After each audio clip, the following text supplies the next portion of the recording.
pan iznos, dobra berba, uvek Srba.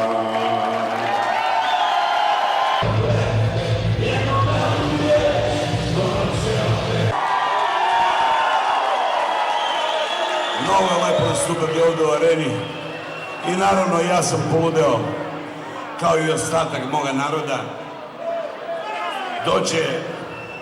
Dođe komisija iz Ministarstva zdravlja s oproštenjem trka nekom nesrećniku, ubi ga, razbi ga. Šta radi ova, pita komisija, kaže isto uzima uzorak sperme.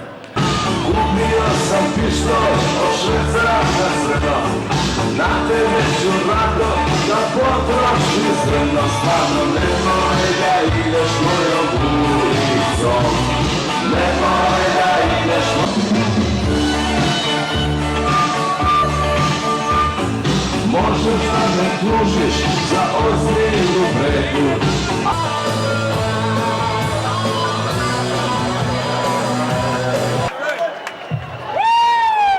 Kada ti kola nizbrdo krenu,